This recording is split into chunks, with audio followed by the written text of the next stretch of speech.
Before we delve into the Ultimates Issue 1, let's recap the series of events that set the stage for this storyline. An evil mastermind called the Maker manipulated time travel to forge his version of Earth, ensuring no superheroes emerged and establishing a covert alliance of supervillains, the Maker's Council, to govern the planet from behind the scenes. However, the Maker has since been detained within his own stronghold, the City, by inventor Howard Stark. Howard's adolescent son, Tony, adopting the moniker Iron Lad, has allied with this universe's Doom, a disillusioned Reed Richards, to restore order. Initially, they liberated the cryogenically preserved super soldier Captain America from a frozen grave. Subsequently, they freed the Norse god Thor from incarceration, pursued closely by his warden, Sif. Yet, the Maker's Council was determined to prevent Iron Lad from dismantling their carefully crafted world. During a confrontation, Council member Captain Britain inflicted grave injuries on Thor, but suffered the loss of an eye thanks to Iron Lad. Following this, the Council initiated an assault on New York City, utilizing Stark satellites, forcing Tony and his comrades to flee for their lives as they were wrongfully labeled as terrorists.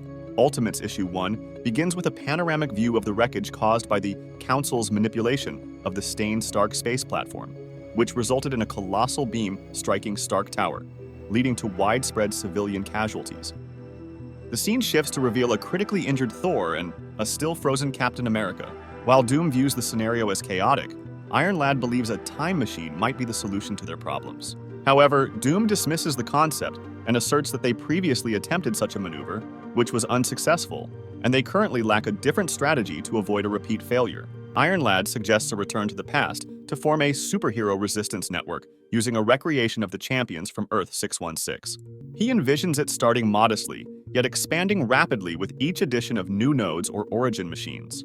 Doom points out that they have a maximum of 2 years, and they will initiate their new strategy, coined Iron Lad's Ultimate Network Plan, 6 months prior.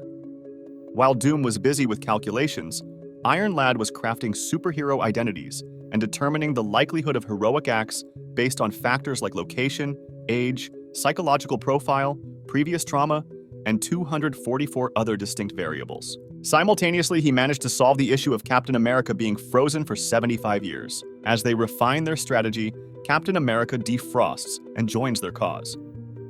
He struggles initially with the reality of his extended cryogenic stasis, but ultimately comes to terms with it and contributes his leadership to their efforts. A scene unfolds showing Iron Lad coming to the realization that there are gods like Thor who exist in their universe. Unfortunately, their Thor is currently bleeding out in a room with Sif observing. It's then revealed that for 6 days, Iron Lad and Doom intensely prepared for their journey back in time to assemble a superhero team. Iron Lad confesses to having foregone sleep and food during this period. Instead, he relied on his armor to supply concentrated nutrients, while proprietary Stark stimulants were administered directly into his bloodstream. Doom and Iron Lad's strategy involves deploying origin boxes into the past to replicate the genesis of Earth 616's foremost heroes before the Makers released from the city. Upon hearing Stark and Doom's proposal, Cap argues that their strategy will fail as true revolutions stem from genuine belief in a cause, not just from granting abilities. Despite his warning, they proceed, and the outcome is as Cap foretold. Only a couple accept their new roles, while the rest either decline, are intercepted, or died. Several also accidentally killed themselves using their newfound powers. This leads Iron Lad to dismiss any future strategy involving time travel. Thus, Stark and Doom go back to the drawing board, choosing a more personalized strategy this time around. The narrative then switches to follow Hank Pym and Janet Van Dyne, who run a pest control service. After they decline a job to exterminate a group of moloids in a restaurant basement, they leave in their van. But as they are doing so, their van is abruptly halted by the Ultimates, who implore them to join their cause. Dialogue reveals Hank has been haunted by ant-related dreams and suffering from memory lapses due to a head injury.